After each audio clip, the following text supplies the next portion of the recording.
विद्यादि सागर सुधी,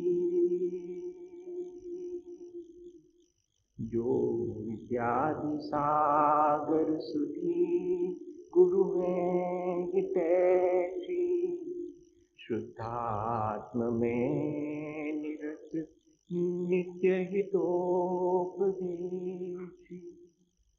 वे पाप ग्रीष्म ऋतु में जल हैं सयानी,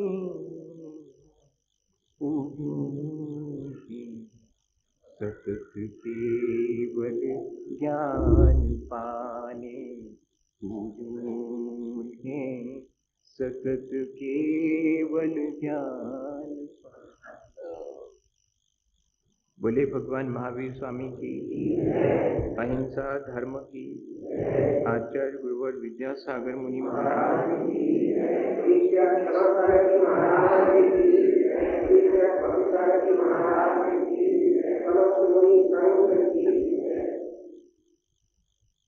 हम सभी लोगों ने पिछले दिनों अपने जीवन को अच्छा बनाने के लिए बहुत सारी बातें सुनी हैं, उन पर विचार भी किया है और कई लोगों ने उस विचार के माध्यम से अपने आचरण में परिवर्तन भी किया होगा।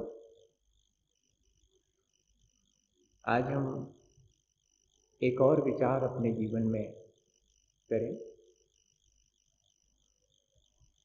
बहुत पुरानी घटना तो नहीं है, पर फिर भी पुरानी है और अगर गौर से देखें तो वो हमारे जीवन में रोज घटती है। एक बार क्या हुआ था कि एक धोबी का बेटा अपने गधे को लेकर के और नदी से वापस घर लौट रहा था, तो उसको वहां रास्ते में एक चमकदार पत्थर मिल गया था। तो वो चमकदार पत्थर को ये सोच करके रख लेता है अपने पास कि थोड़ा खेलेगा भी और अपने गधे के गले में बांध देगा तो सुंदर दिखेगा। उतने में एक जोहरी वहीं से निकलता है। वो देखता है कि इसके पास ये जो पत्थर है, जिसको ये पत्थर समझ रहा है, वो बहुत कीमती चीज। तो उससे पूछता है वो कि तू मेरे को बेचेगा? तो बोलता कि इसमें क्या बेचने वाली बात है, ये तो खेलने का पत्थर है। कहता कि नहीं, इसकी मैं तेरे को कीमत दे सकता हूँ। अच्छा, क्या कीमत दोगे आप? वो लड़का पूछता है। उसने तो 1 रुपए से ज्यादा कभी देखा ही नहीं था। तो उस जौहरी ने कहा कि तू ही बता कितना पैसा। तो उसने कहा कि क्या इसकी कीमत 1 रुपए है क्या? अब वो जौहरी सोच में पड़ गया कि ये तो बुद्धू है और इसको और बुद्धू बना देना चाहिए। बोलता देख, 1 रुपए तो नहीं, पर 8 आने में मैं तेरे को मैं ले सकता हूँ। तो बोलता कि नहीं, 8 आने में नहीं बेचना, मुझको बेचनी नहीं है, जाओ तुम। अब वो जौहरी सोचने लगा कि ये क्या समझे, ये तो देगा, थोड़ी देर में देगा। तो थोड़ा 25-50 कदम आगे बढ़ा, उतने में एक दूसरा जौहरी आ गया। देखो भाई, कहानी है और कहानी में तो ऐसे लानी पड़ेगा, नहीं तो आप कहो कि ऐसे कहाँ से आ गया एकदम। अभी एक आया था, फिर दूसरा वाला आ गया, ये क्या मामला है? वहां क्या इसीलिए वहीं निकल ही रहे थे क्या जौहरी लोग सब? तो दूसरे वाले ने देखा और कहा कि क्यों बेटे, ये कितने का देगा? तो बोलता मैंने 1 रुपए मांगा था। तो वो कहने लगे कि 8 आने दूंगा। मैंने मना कर दिया, मुझे नहीं बेचना। तो वो जौहरी कहता कि 1 रुपए को 1 रुपए नहीं, मैं तेरे को इसका 1000 रुपए दे सकता हूँ। 1000 रुपए? उसने कहा कि 1000 रुपए तो अपने पास रखो, मुझे तो 1 रुपया दे दो, तो इतना ही बहुत है। उस जौहरी ने उसको दिया और आगे बढ़ गया। उतने वो दूसरा वाला जौहरी वापस आया, बोलता तू बुद्धू बन गया, बहुत कीमती था वो, और तेने 1 रुपए बेच दिया, वो लाख रुपए में बिकता। अब हंसने की बारी उस छोटे बेटे की थी कि मैं तो बुद्धू था ही, लेकिन आप कम बुद्धू नहीं थे। जब आपको ये मालूम है कि ये लाखों रुपए का है, तो मैं 1 रुपए में दे रहा था, तब आप क्यों नहीं 1 रुपए में खरीद के ले गए और 8 आने का क्यों उसको लगा रहे थे? अपनी गैर बुद्धिमानी किसी को नहीं दिखती, दूसरे की गैर बुद्धिमानी दिखती है। हमको कहना ये घटना रोज हमारे जीवन में घटती है। हम कितनी आदर्श की बातें जानते हैं, लेकिन हमारे अपने यथार्थ में हम उन सब बातों को किस तरह जीते हैं, इससे मालूम पड़ जाता है हमारे अपने जीवन में आदर्श और यथार्थ का जो सामंजस्य होना चाहिए था वो नहीं। और हमारे दुख का बड़े से बड़ा कारण यही है। हम अपने जीवन में बहुत श्रेष्ठ विचार अपने पास रखें, ये बहुत अच्छी चीज है, लेकिन हम उन पर अमल भी करें।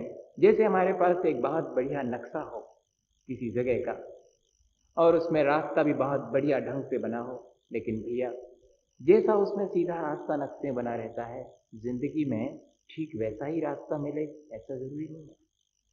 जिस जंगल में से हमें गुजरना है उस जंगल का रास्ता बहुत सीधा बना हो सकता है नक्शे में, लेकिन जब गुजरेंगे तो कई मोड़ आ सकते हैं, कई गड्ढे भी आ सकते हैं, और कहीं पत्थर से टकरा करके गिरने की संभावना। तो हमारे जीवन में आदर्श तो रहे हमारे सामने हमेशा, लेकिन हमें जहां यथार्थ में चलना है वहां हमें कैसे चलना है ये भी हमें सीखना चाहिए। तो दो चीजें हमें समझने की हैं। हमारी चलने की दिशा को कौन निर्धारित करे? हमारा मन निर्धारित करे, हमारा विवेक निर्धारित करे हमारी दिशा को। और हमारे भीतर जो भावनाएं हैं, बुद्धि और भावनाएं, मन और हृदय, ये बहुत सब जानते हैं, कोई ऐसी चीज नहीं है कि इनके बारे में बताना पड़े। जो संकल्प विकल्प का जाल हमारे भीतर चलता रहता है वही तो मन है, और उस संकल्प विकल्प के जाल के बीच भी मैं अपने जीवन को संभाले रहता हूं। वही तो मेरा हृदय है, वही तो मेरा अंतरकरण है, या कि वही तो मेरी भावनाओं की निर्मलता है। इन दोनों के बीच में सामंजस्य होना। मैं पढ़ता था तो एक उदाहरण दिया था कि जैसे हमारे साथ अन्याय हो तो गुस्सा आता है, कुछ अशुभ घटित हो तो दुख होता है, आंसू आ जाते हैं, परीक्षा आ जावे या कि कोई मुश्किल काम आ जावे तो चिंता घेर लेती हमें। यही तो है ना। हम सब जानते हैं कि गुस्सा नहीं करना चाहिए, हम सब जानते हैं कि हमें यहाँ दुख आने पर भी दुखी नहीं होना चाहिए, हम सब जानते हैं कि हमारे सामने बहुत बहुत मुश्किलें आने पर हमें चिंतित नहीं होना चाहिए, ये सब जानते हैं, ये आदर्श है। लेकिन यथार्थ में जब हम जीते हैं तब कितने मौके ऐसे हैं जिनमें कि दुख का अवसर आने पर भी हम दुखी नहीं होते, अशुभ समाचार सुनकर के हमारे आंसू नहीं आते, हम धैर्यपूर्वक उसको पार करते हैं। दो ही चीजें हैं, या तो हम अशुभ समाचार सुनकर के और रोने बैठ जाएं, और या कि अब आगे जीवन में अशुभ घटित ना हो इसके लिए सावधान हो जाएं। परीक्षा सिर पर है, या तो हम चिंतित होकर के पढ़ना छोड़ देवें, या कि हम परीक्षा सिर पर है इसलिए और ज्यादा पढ़ने लगें। दो में से क्या निर्णय करना है ये हमारे ऊपर निर्भर करता है। कोई हमारे साथ अन्याय करे और हमें क्रोध आ जाए और क्रोध के वशीभूत होकर हम कुछ भी निर्णय ले लें, एक तो तरीका ये है, और दूसरा हम अपने विवेक को दुरुस्त रखें और विवेक पूर्वक निर्णय लें कि करना क्या है, इस अन्याय को फेस कैसे करना है, इसका सामना कैसे। इतना ही तो आता है जीवन में। अशुभ होता है, अन्याय होता है, विपत्तियां आती हैं, हम चिंतित होते हैं, दुखी होते हैं और क्रोध से भर जाते हैं। हमारे यथार्थ में तो यही चीजें देखने में आती हैं, भले ही हमारा आदर्श बहुत ऊंचा हो। बस इन क्षणों में हमें अगर अपना आदर्श स्मरण में बना रहे तो हमारे यथार्थ को, जिसको कि हम रोजमर्रा के जीवन को जैसा हम जी रहे हैं उसको हम संभाल सकते हैं। एक चीज। दूसरी चीज ये है जिस पर कि हमें विचार करना चाहिए कि हमें जो प्राप्त हुआ है उसे हमें देखना चाहिए, या जो प्राप्त नहीं हुआ है उसे देखना चाहिए। वैसे तो दोनों को ही देखना चाहिए, जो प्राप्त है उसे भी और जो प्राप्त नहीं है उसे भी। लेकिन होता यह है कि जो प्राप्त है वो दिखाई नहीं पड़ता, जो अप्राप्त है, जो प्राप्त नहीं हुआ है, उसका अभाव मन को बहुत तकलीफ पहुंचाता है, खटकता है। अब इन दोनों के बीच में संतुलन कैसे बनाएं? अगर हम अपने अभावों की तरफ देखते हैं तो हमारा मन हमेशा शिकायत से भरा रहेगा, और यदि हम जो हमें प्राप्त है उसकी तरफ देखते हैं तो हमारा मन अहो भाग्य से भरा होगा। हमारा मन धन्यवाद देने को होगा, हमारा मन प्रसन्न होगा। तो जीवन में ऐसे बहुत से अवसर आएंगे जबकि जिन चीजों को हम चाहते हैं वे हमें प्राप्त नहीं हो पाए। तब उस समय क्या करना? जो मुझे प्राप्त है उसके आनंद को दांव पर लगा दें क्या? जो प्राप्त नहीं है उसकी पीड़ा के सामने हम अपने उस आनंद को भूल जाएंगे? नहीं, उस समय हम अवश्य विचार करें कि जो प्राप्त नहीं है कोई बात नहीं, मैं प्राप्त करूंगा, लेकिन जो मुझे प्राप्त है उसकी कीमत तो करूं मैं। हम उस समय उसकी कीमत नहीं करते। हमें थोड़ी सी कोई चीज या असुविधा हमारे जीवन में होती है तो उसको हम असुविधा को दूर करने की कोशिश तो करते हैं, लेकिन जितनी सुविधाएं मिली हैं हमें उन सुविधाओं के प्रति हम और कभी भी कृतज्ञ नहीं होते हैं। हमारे भीतर आदर्श तो यही है कि कृतज्ञ होना चाहिए, लेकिन हम हमेशा शिकायत से भरा हुआ अपना जीवन व्यतीत करते हैं। एकमात्र दुख ही हाथ लगेगा, कभी हमारे लिए सुख हो ही नहीं सकता। अगर हमारा इस तरह का करनी और कथनी का अगर इस तरह हमारा अंतर है, आदर्श और यथार्थ के बीच अगर इस तरह की खाई है, तो कभी भी हम अपने जीवन को कितने ही श्रेष्ठ विचार, कितनी भी बढ़िया चीज हमारे पास क्यों ना हो, कितने भी अच्छे सानिध्य हमें क्यों ना मिले हों, कितने ही भले निमित्त क्यों ना हमने पा लिए हों, लेकिन अगर हमारे मन में ही कहीं इस तरह की खोट है तो हम अपने यथार्थ में कभी उस आदर्श का लाभ नहीं ले पाएंगे। हम देख रहे हैं इस चीज को रोज। जैसे कि एक व्यक्ति रास्ते से चला जाता था और उसको कांटा चुभ गया। ये प्रसिद्ध उदाहरण है। कांटा चुभने के बाद हमारे मन में क्या आएगा, जरा विचार करें हम। और अगर मंदिर जा रहे हो और फिर कांटा चुभ जाए तो क्या आएगा मन में? यही ना आएगा कि न मंदिर जाते और न ये कांटा चुभता। किसी भले काम के लिए जा रहे हो और उस समय अगर कोई इस तरह की स्थिति बन जाए तो हमारे मन में तुरंत क्या विचार आता है? आना क्या चाहिए कि चलो अच्छा हुआ, कम में हमारा काम निपट गया, पता नहीं और कितनी बड़ी मुश्किल आने वाली थी। उस समय हमारा मन धन्यवाद से भरता है या शिकायत से भरता है? बहुत विरले लोग होंगे जो कि धन्यवाद देते होंगे कि चलो अच्छा हुआ, इतना ही लग करके रह गया, ज्यादा बड़ी चीज नहीं हुई, कांटे की जगह फांसी भी लग सकती थी। कहते हैं सुकरात के जीवन में उनकी जीवन साथी बहुत कठोर थी। 2-2:30 बजे तक ये अपने मित्र मंडली के साथ पूजा पाठ करने बैठे और खूब आनंद मना रहे थे। भीतर चाय का आदेश दिया था उन्होंने कि चाय लेकर के आना, और वो लेकर के आई और गरम लिए खड़ी थी और इन्होंने ध्यान ही नहीं दिया तो उनके सिर पे से उड़ेल दी। तो एक तरफ का पूरा चेहरा जल गया था। तब भी ये प्रसन्न थे। किस बात से प्रसन्न थे? कि आधा बच गया, यही प्रसन्न था, नहीं तो पूरा जल जाता। आधा जल गया है, इस बात की पीड़ा किसको नहीं होती? सबको होती है, लेकिन जो बच गया है उसका आनंद विरले ही लोगों को होता है। कितना जीवन कष्टमय है ये सबको दिखाई पड़ता है। मैंने जीवन में कौन से सुख पाए हैं ये किसी को दिखाई नहीं पड़ता। मेरी दोनों आंखें ठीक हैं, मेरे दोनों हाथ, मेरे दोनों पैर ठीक हैं, मेरा अपना शरीर स्वस्थ है, ये नहीं दिखाई पड़ता है। अगर इसमें कहीं कोई कमी आ जावे तो वो बार बार उस तरफ ध्यान जाता है। 32 दांत ज्यों के त्यों पूरे के पूरे हैं, कभी अपन अपनी जीभ से उनको गिनते नहीं कहते हैं, और एक टूट जाए तो बार बार वहीं पर जाती कि नहीं जाती? आदत है। जो कुछ भी यहां पर खराब है उसकी तरफ हमारा ध्यान जाएगा, जो कुछ श्रेष्ठ हमने प्राप्त किया है उसकी तरफ देखने की हमारी दृष्टि ही नहीं दौड़ पाती है। छोटे छोटे से उदाहरण से इस चीज को अपन समझें। और आखिरी बात कि हम धन्यवाद देने की आदत डालें। जहां से हमें दुख मिला है वहां भी हम धन्यवाद दें। ये तो बहुत मुश्किल है, लेकिन जिन जिन चीजों से हमें सुख मिलता है उनके प्रति तो हमारा मन धन्यवाद से भरा हो, इतना तो हम कर ही सकते हैं।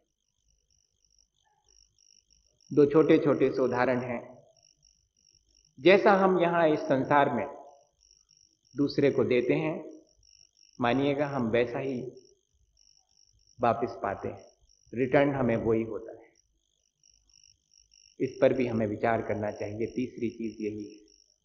उसके लिए 2 छोटे से उदाहरण हैं। कन्हैयालाल मिश्र प्रभाकर ने लिखा कि वो एक दुकानदार के पास में और पान खरीदने गए। पान वाला था वो। आज मैं इतने छोटे से उदाहरण से और अपनी बात कह करके पूरी करूंगा। तो क्या हुआ कि उस पान वाले ने धोखे से, या कह लो जानबूझकर, जैसा भी आप चाहो, एक चवन्नी जो है, जो खोटी थी, वो इनको पकड़ा दी। इन्होंने नहीं देखा नहीं और डाली सीधे पॉकेट में और वापस चले आए। 10-20 कदम गए होंगे कि उतने में पान वाले की आवाज आई, तो इन्होंने सोचा कि कौन बुला रहा होगा। पीछे मुड़कर देखा तो पान वाला इशारा कर रहा था कि बाबू इधर आओ। वापस आए, क्या बात है भाई? बोले मैंने जो आपको पैसे दिए दिखाना जरा। तो ये समझे कि शायद ज्यादा दे दिए होंगे। कोई बात नहीं, ज्यादा दे दिए तो ले ले भाई तू अपने वापस। तो ज्यों के त्यों जिस पॉकेट में डाले थे पूरे के पूरे निकाल करके वापस दे दिए। तो उसमें जो है उस पान वाले ने वो जो चवन्नी खोटी थी वो उठा ली उसमें से और सही चवन्नी उसमें डालकर, बाबू ये रख लो। धोखे से खोटी चली गई। ये क्या चीज है? हमारा अपना व्यवहार है। हमने आप पर विश्वास किया कि आपने हमें जो दिया है वो ठीक दिया है, अब आप जानो। इतनी सी तो बात है। हम हमेशा एक दुकानदार के यहां पर केला खरीदने जाते थे। हम आपको एक घटना और सुना, इसी के साथ चलती, ताकि समझ में आ जाए कि हमारे जीवन में जो हम जीते हैं उसमें आदर्श कितना लगाते हैं और कितना हम अपने उस आदर्श से विमुख होकर के और अपने जीवन को जीते हैं। प्रैक्टिकल लाइफ में हमारा वो सब जो हमने अपने भीतर आदर्श मान के रखा है, वो सब कितना हमारी प्रैक्टिकल लाइफ में आ रहा है या नहीं आ रहा है। उस केले वाले से रोज केले लेते थे और हमने कभी ये नहीं कहा कि तेने चवन्नी ज्यादा ले ली या कि तेने 2 केले कम दिए। उसने कहा 1 रुपए के 10 बाबू। आज के जमाने की बात नहीं कर रहा हूं, 74-75 की। आज 1 रुपए के एक आता, मुझे मालूम पड़ गया 12 रुपए के 1 दर्जन आते हैं, है ना? ऐसे ही कुछ है। पहले 1, 10, 12 आ जाते थे 1 रुपए के। अभी लोग बैठे होंगे इसमें से, मैं तो, मेरी एज उतनी नहीं है, मेरे से भी ज्यादा एज वाले लोग बैठे होंगे, वो बता देंगे कि हाँ ठीक कह रहे हैं। भाई वेरीफाई करिए मैं ठीक कह रहा हूं कि नहीं कह रहा हूं। कह रहा हूं। तो वो कभी कहता था कि 10 बाबू 10 हैं, मैं कहता 10 दे दे तू। बाकी लोग मुझसे हमेशा कहते थे कि देख, उसके 10 कहने से तुमने 10 ले लिए, जरा हिलाते डुलाते तो 11 या 12 दे देता वो। उसका अपना सोच, वो अपना संभाले, उसकी अपनी बेईमानी, उसकी ईमानदारी उसके साथ। लेकिन 2-4 बार ही ऐसा हुआ और रोज ही उसके पास पहुंच जाता था। और एक दिन बहुत सारे लोग भी खरीद रहे हैं और मैंने कहा कि भाई कितने हैं केले? कहता बाबू ठहरो थोड़ा। अरे सबको तुम केले दे रहे हो, मैं रोज का तुम्हारा ग्राहक हूं, मेरे से कह रहे ठहरो बाबू थोड़ा। मैं नहीं समझा, मैंने कहा ठीक है भाई, ये और दूसरों में व्यस्त है इसलिए शायद रोक रहा हूं। किसी को हाथ नहीं लगाने देता था वो केले में कि तुम्हें छांट के नहीं देंगे, 1 रुपए के 12 दे रहे हैं तो 1 रुपए के 12। एक बहुत छोटी सी घटना आपको बता रहा हूं, बहुत श्रेय नहीं ले रहा हूं उस घटना का, सिर्फ हम एक विश्वास की बात बता रहे हैं कि हमारे अपने अगर जीवन में आदर्श समा जाता है यथार्थ के साथ तो जीवन आसान हो जाता है। हमें लगता जरूर है कि हमारा जीवन मुश्किल होगा, हो सकता है आज के समय में ऐसे लोगों को का निर्वाह बहुत मुश्किल से हो, संभव है, क्योंकि जमाना वो नहीं रहा, ये तो ठीक बात। पर फिर भी क्या हम अपने उस आदर्श को यथार्थ में लाने की चेष्टा नहीं करें? जहां हमें अवसर मिले वहां तो करें कम से कम। और वो क्या करना था उसको, तो 4 लोग वो जैसे ही गए तो उसने कहा बाबू ये केले तुम्हारे, जो भी लेना हो इसमें से वो ले लो, छांट लो। ले ली। मैंने कहा कि ये 12 केले क्या करूंगा, तुम मेरे से 1.25 रुपए लोगे, 1 रुपए के 10 दे रहे हो। नहीं बाबू, आपको तो 1 रुपए की 12 ही दूंगा। आप कभी ठहराते ही नहीं, आप कभी कहते ही नहीं कि इतने दो या उतने दो। हम 5 दिन से देख रहे हैं, हमारा भी तो कोई जमीर है, हमारा भी तो कुछ फर्ज बनता है। आप अपने जीवन में आदर्श को लाकर के दूसरे को आदर्श की प्रेरणा दे सकते हैं, और अगर आप अपने जीवन में आदर्श की तो बात करें और जीवन में आदर्श जरा भी ना हो तो कोई प्रेरणा नहीं दे सकते आप अपनी बातों से, बल्कि अपने जीवन में स्वयं ही हम दूसरे से भी ठगाए जाते हैं। जितना हम दूसरे को ठगने की चेष्टा करते हैं, जितना दूसरे पे अविश्वास करते हैं, उतना ही मानिएगा कि दूसरा भी हमारे ऊपर उतना ही अविश्वास करता है जितना हम दूसरे पे विश्वास करते हैं। और इससे मिली जुली घटना में आपको एक और कहूं, अविश्वास की घटना कहूं, जिससे कि बात समझ में आए। वही कन्हैयालाल मिश्र प्रभाकर लिखते हैं कि मैं अपने मित्र के साथ कोर्ट जा रहा हूं, और कोर्ट जाते समय तांगा करना जरूरी था, धूप बहुत थी। तांगा किया, कितने रुपए का हुआ? 1.5 रुपए का। ठीक, पहुंचे, कचहरी पहुंचे और वहां तांगे से उतरे तो बोले मेरे मित्र ने मुझे पैसे ही नहीं देने दिए और मेरा हाथ पकड़ लिया और 1 रुपए के साथ में बांध बूंद करके, मतलब लपेट करके, और जब अठन्नी हो गए 1.5 रुपए और वो उसको पकड़ा दी। अब भजन समझ करके वो समझ गया कि अठन्नी भीतर रखी है और रुपया ये है, मालिक ने दे दिया। तो उसने 1.5 रुपए लिया और पॉकेट में डाल दिया। और जैसे ही ये मित्र नीचे उतरे तो कहने लगे कि चल गई आज तो अपनी खोटी वाली। बोले मुझे बहुत दुख हुआ कि मेरा मित्र होकर के भी और मेरे सामने सामने ही, और बेचारा गरीब आदमी 1.5 रुपए का यहां तक तांगा ढो करके लाया और अठन्नी आपने खोटी पकड़ा दी। हमने मित्र से कहा कि ये ठीक नहीं है। तो मित्र बोले अपना आदर्श अपने पास में रखो, जिंदगी तो ऐसे ही चलती है। क्या हमने अपने घर में टकसाल लगा रखी है जो हम अठन्नी बनाते हो? हमारे पास आई स्विच हमने चला दी। टिट फॉर टैट, सठे साठ्यम समाचरित। भाई जो जैसा करे उसके साथ वैसा करो, दुनिया की रीत है, कोई भी कह देगा। यहीं से हम गड़बड़ शुरू कर देते हैं। ये पशु जगत की है सठे साठ्यम समाचरित, टिट फॉर टैट। ये पशु जगत की है, मनुष्य और देवताओं की बात नहीं है ये। हाँ, यहां तो गांधी जी वाला मामला चलेगा कि अगर किसी ने एक तमाचा मारा है तो दूसरा गाल भी उपस्थित है, कोई प्रतिकार नहीं है, स्वीकार है। लेकिन ये मामला बहुत कठिन है, ये इतना आसान नहीं है। वापिस लौटे तो संयोग की बात कि बोई तांगे वाला फिर मिले। हाँ, सच्ची घटना है, इसमें हम ये नहीं कहेंगे कि कहानी वाली घटना है, नहीं, ये सच्ची घटना है, दिल्ली की घटना है। तांगे वाला फिर से मिल गया वही।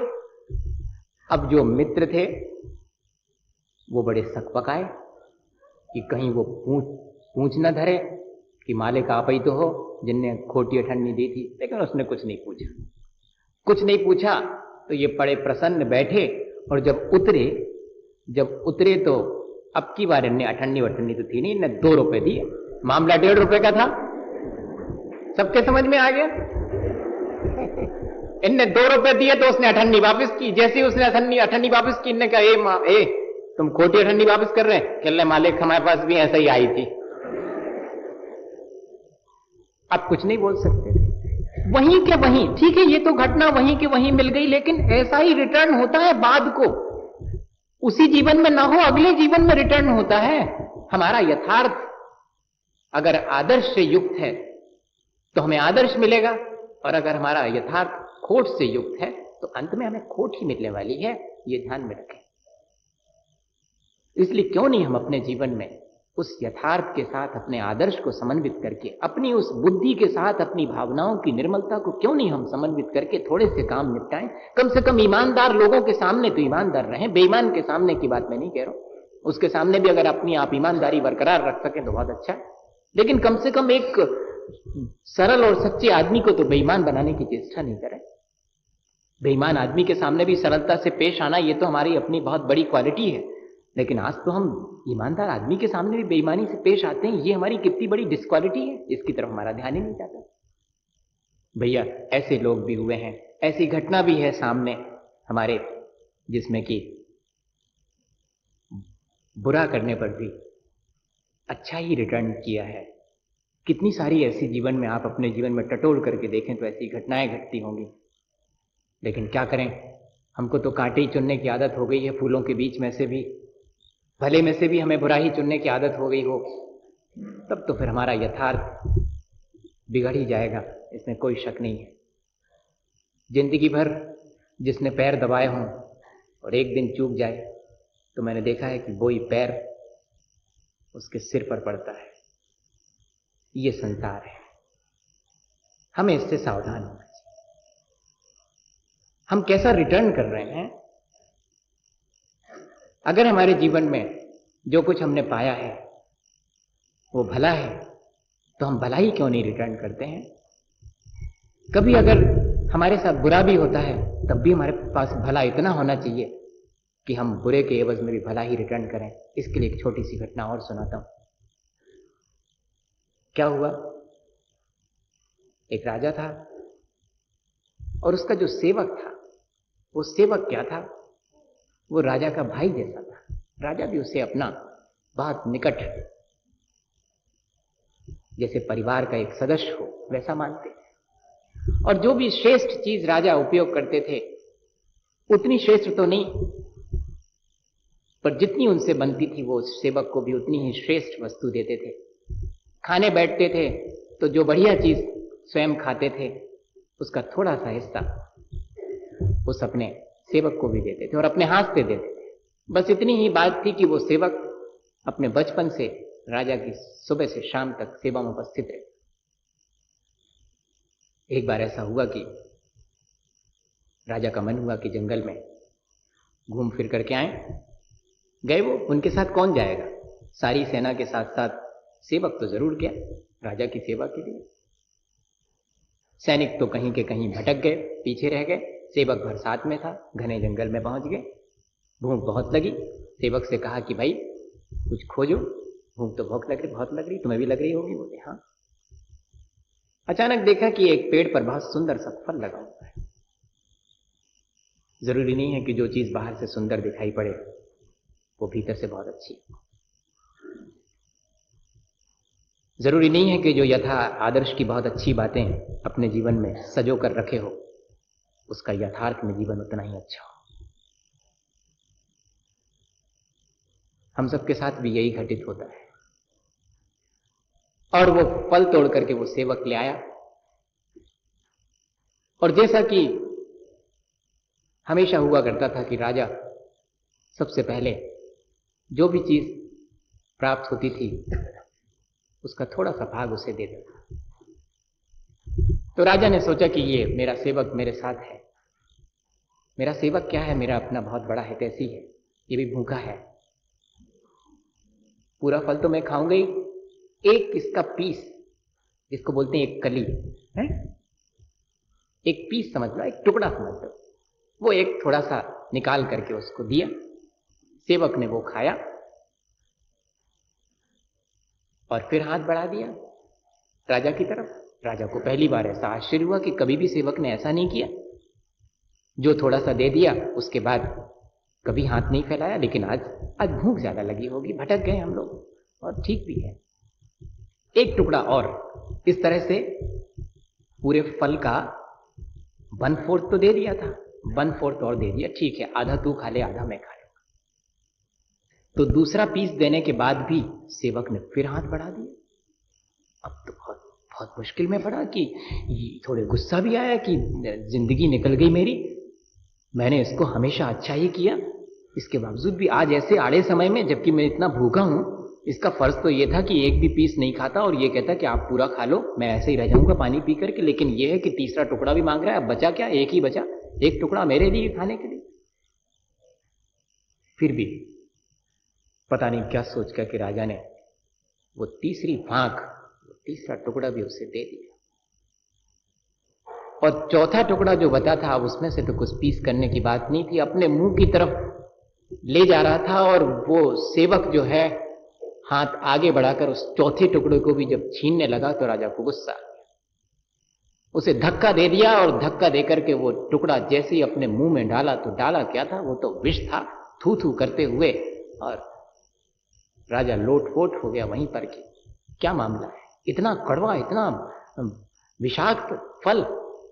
और अचानक राजा को याद आया कि अरे, मैं तो इतना छोटा सा टुकड़ा खा करके थू थू कर रहा हूं, लेकिन इसने तो 3 पीस खा लिए इसके चुपचाप, और चौथा भी मांग रहा था मेरे से, बात क्या है। उस सेवक की हालत देखने लायक थी, बेहोश होने को था। राजा ने कहा कि तूने ऐसा क्यों किया, जब इतना कड़वा था, इतना विषाक्त था, तो तू खाते ही क्यों चला गया। तो मालूम उसने क्या कहा कि जिन हाथों से आज तक मीठे मीठे फल खाते आया, एक दिन अगर उन हाथों से कड़वा फल मिल गया तो इनकार कैसे कर दूं, और आपको वो कड़वा फल खाने के लिए कैसे मैं छोड़ दूं। भैया, बुरा करने वाले के साथ भी भला करने की बात तो मैं अभी बहुत नहीं कह रहा हूं, लेकिन जो हमारे साथ भला करते हैं उनके साथ तो कम से कम हम भला करने की आदत डालने में इतना आदर्श तो हमारे यथार्थ में उतर जावे, इतना भी हमारे जीवन में हो जावे कि जिनका हमारे ऊपर उपकार है उनके प्रति तो हम कृतज्ञता ज्ञापित करें। जिन्होंने आज तक हमें कोई सुख नहीं दिया है उनके प्रति हम तटस्थ रहें, ये बात अलग है। लेकिन अपने जीवन में जो हमने आदर्श बना रखा है उस आदर्श को थोड़ा थोड़ा करके अपने जीवन में लाने का प्रयास अवश्य करना चाहिए, इसी भावना के साथ में कि हम सबका जीवन उन सब अच्छी अच्छी बातों से और अच्छा बनेगा, इसी भावना के साथ। बोले आचार्य गुरुवर विद्यासागर मुनि महाराज।